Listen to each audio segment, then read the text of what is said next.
इस वजह से मुख्तलिफ इबादतें अब तक अपने घरों में लोग अदा करते आ रहे हैं, क्योंकि अगर ईद का मौका हो और इमाम के अलावा 3 अफराद हों तो ऐसी सूरत में ईद की नमाज घर में ही पढ़ सकते हैं। पढ़ने का भी तरीक़ा मैं आपके सामने बता देता हूँ ताकि लोगों को आसानी हो ईद की नमाज के अदा करने में।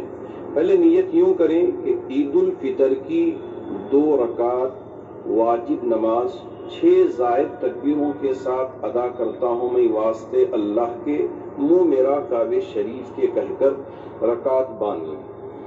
सना पढ़ें सुब्हानकल्लाहुम्मा व बिहम्दिका। ये पढ़ने से फारिग होने के बाद एक मरतबा दोनों हाथ कानों की लोलकियों तक उठाकर छोड़ दें और फिर दूसरी मरतबा दोनों हाथ कानों की लोलकियों तक उठाकर छोड़ दें। तीसरी मरतबा अपने दोनों हाथ कानों की लोलकियों तक उठाकर बांध लें। फिर इसके बाद सूरह फातिहा पढ़ेंगे, एक ज़म सूरत पढ़ेंगे जैसा आम नमाजों में पढ़ते हैं।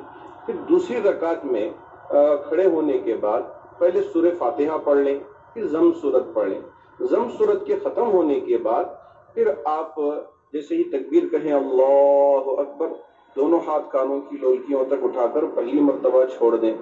फिर दूसरी मरतबा जब तकबीर कहें तो दोनों हाथ कानों की लोलकियों तक उठाकर छोड़ दें।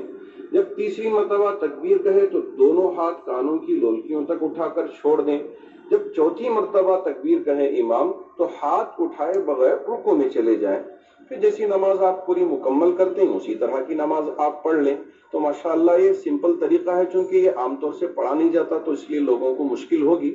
अब अगर इमाम के अलावा 3 अफराद घर में हो तो वो घर में ही नमाज पढ़ ले। लेकिन अगर इमाम नहीं है तो बहुत हमारी शरीयत बहुत आसान है। 2 रकात चाश की नमाज पढ़ लें, 2 शुक्रिया की नमाज पढ़ लें कि अल्लाह रब्बुल जलाल ने पूरे महीने में माशाअल्लाह रमजान का रोजा अता फरमाया है। 2 रकात भी पढ़ सकते हैं, 4 रकात चाश की पढ़ सकते हैं और 1-2 शुक्रिया के कि या मेरे रब आपने मुझे रोजा रखने की तौफीक अता फरमाया। यानी 2 रकात से भी हो जाएगा। 2 और नियत उसमें क्या होगी? चाश की 2 रकात नफिल नमाज पढ़ता हूँ अल्लाह ताला के वास्ते, ये नियत बांध लें और नमाज पढ़ लें तो नमाज मुकम्मल हो जाएगी। तकबीर इसमें तकबीर नहीं होगी। ईद की जो नमाज पढ़ी जाएगी उसमें तकबीर होगी। जो चाश की नमाज पढ़ते हैं, जो आम नमाज हम पढ़ते हैं उसी तरह की नमाज होगी। इसमें किसी तरह का कोई कंफ्यूजन में लोग ना पढ़ें। एक मसला और है खुतबे का। कहते हैं कि बगैर खुतबे के ईद की नमाज पूरी नहीं होती। जी हाँ, खुतबा जो है सुन्नत है। आपने ईद की नमाज पढ़ लिया तो काफी हो जाएगा। अगर खुतबा भी देते हैं तो माशाअल्लाह इसमें एक अच्छी बात होगी। अगर खुतबा भी याद नहीं है तो आप पहले खुतबे में सूरह फातिहा पढ़ लें, दूसरे खुतबे में आप दरूद शरीफ पढ़ लें तो खुतबा अदा हो जाएगा। यानी इमाम साहब का ये कहना है कि अगर आप अकेले घर में पढ़ रहे हैं तो चाश की नमाज पढ़ेंगे, उसमें तकबीर की भी जरूरत नहीं है। बस आम तौर पर जिस तरह से आप नियत बांधते हैं वैसी नियत बांधेंगे, सिर्फ नियत चाश की नमाज की होगी और आपकी नमाज पूरी होगी। बेंगलुरु से कैमरामैन गोविंद मूर्ति के साथ निहाल खिदवई, NDTV इंडिया।